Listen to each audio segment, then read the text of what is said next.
مساء الخير. امبارح او اول امبارح الخميس حصل هجوم ضخم ومفاجئ من الشباب المغربيين على الحدود الاسبانيه. زحف بشري مهول اول مره يشوفوا الاسبان في تاريخ الهجره غير الشرعيه من سنه 2021.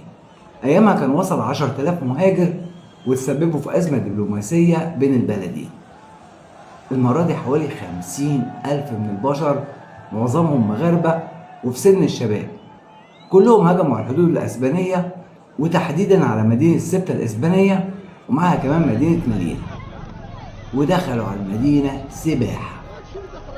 الرقم ده بالنسبة لهم طبعا رقم كبير جدا، مش زي عندنا ملايين البشر داخلين طالعين مش باين لهم صاحب وبنعتبرهم بركة كمان.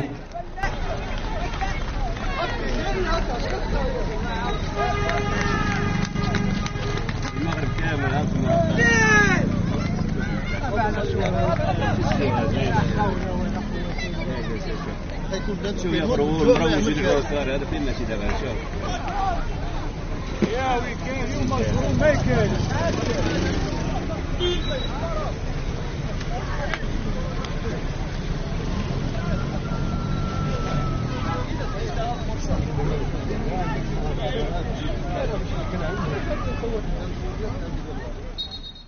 بس ايه اللي شجع العدد الكبير ده مرة واحدة كده انه يدخل اسبانيا وفيهم واحد؟ ده بعد ما كانت الاعداد بتبقى على اقصى تقدير من 100 ل 200 واحد في اليوم. القصة بدأت من حكم القضاء الاسباني بخصوص منع الاعادة الفورية للمهاجرين اللي بيوصلوا سباحة، وده اللي اعتبرته تقارير اعلامية عامل محفز لمحاولات العبور الجماعي الكبيرة دي.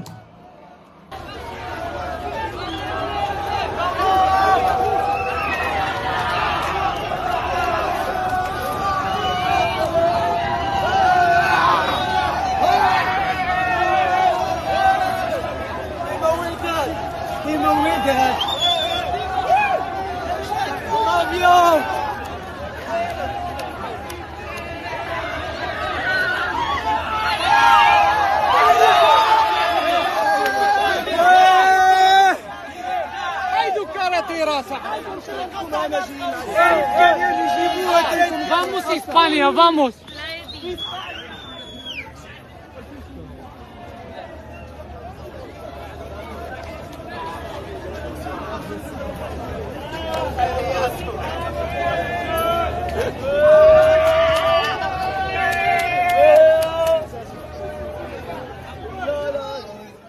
الشيء الملفت بقى واللي يدعو للتساؤل ان الشرطة المغربية كانت شايفة المهاجرين المغاربة والشاحنات بتنزلهم على شط البحر عشان يعبروا لمدينة سبتة الإسبانية، وما حاولتش انها تمنعهم او حتى توجه لهم اي استفسار.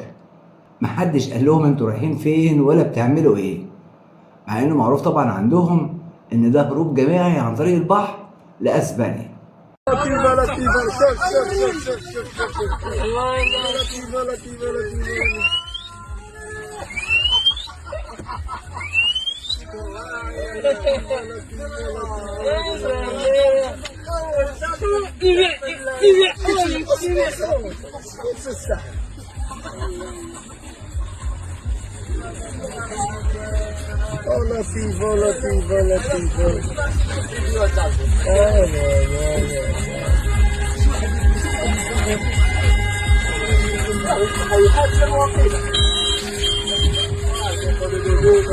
صدرني بيقول له شد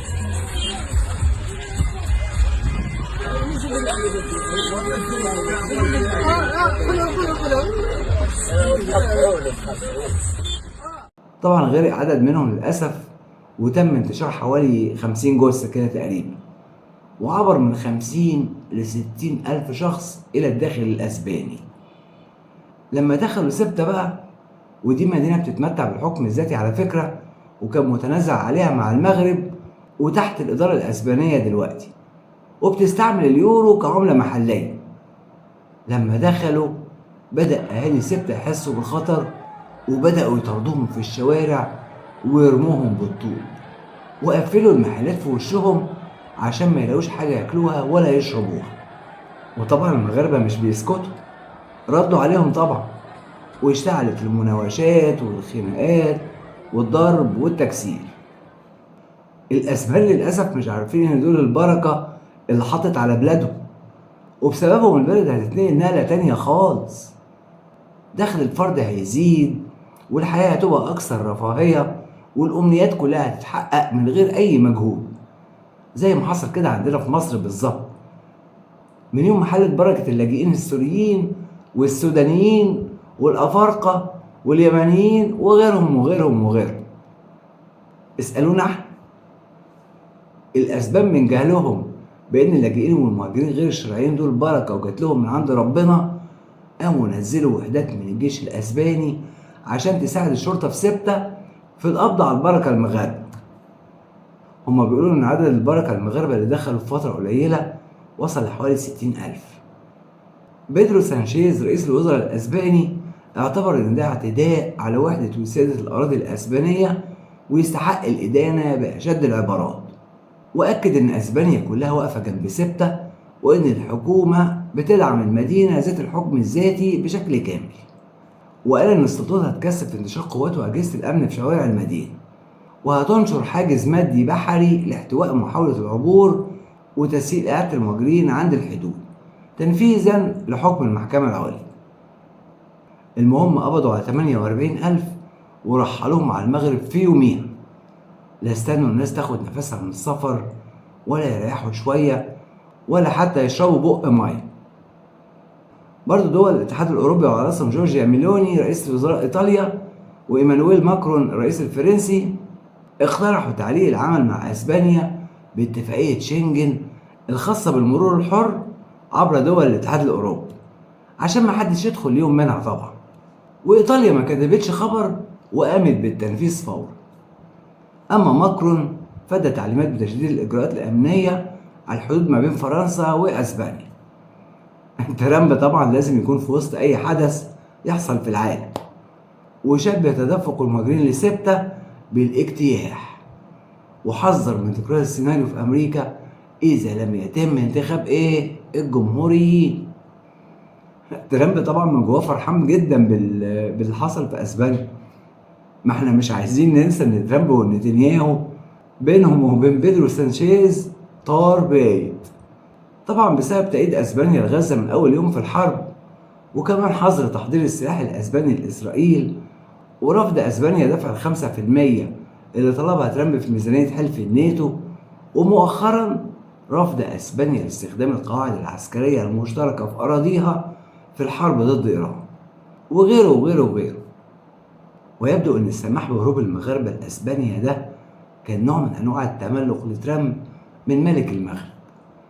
ما هو لسه عامل طريق كبير في المغرب سماه طريق ترامب، شغل كبير يعني.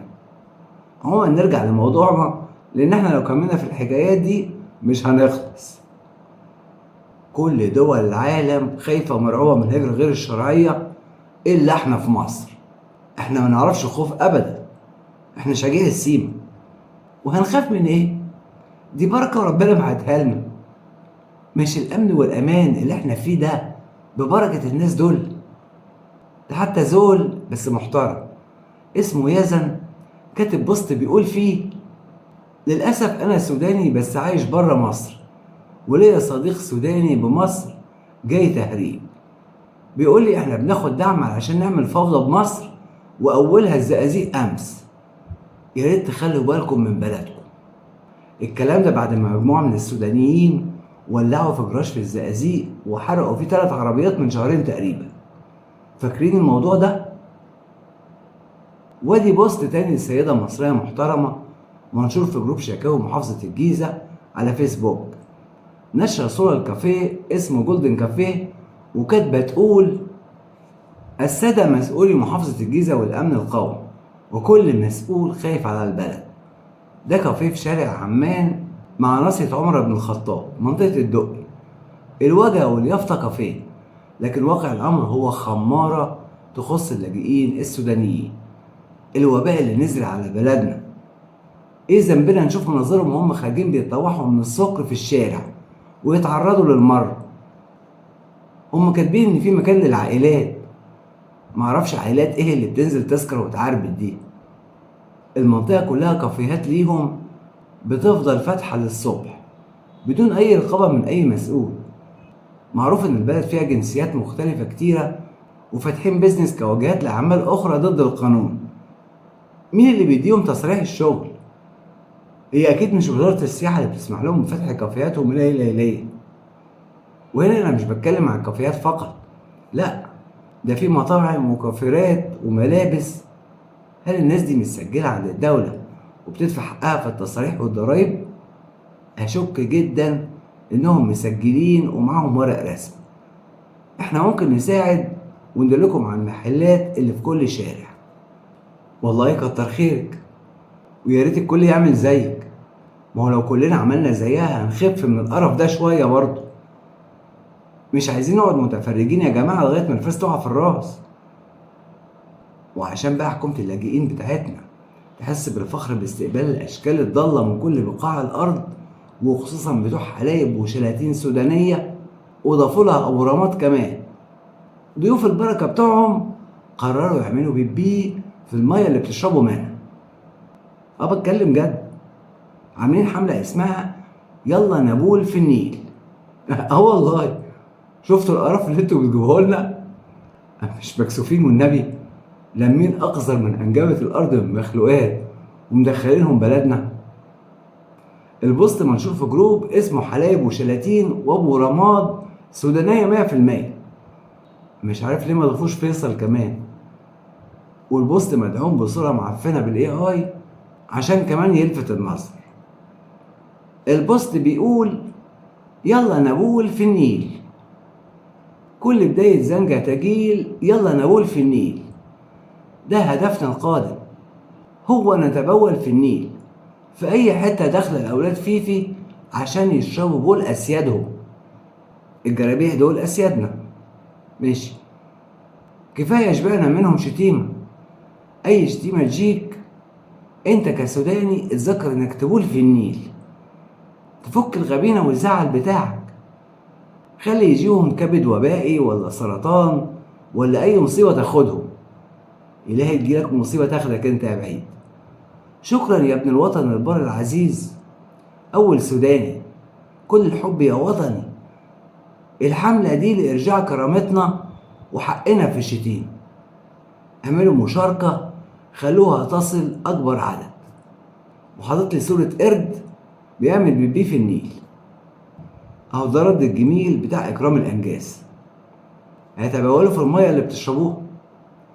اشربوا بقى.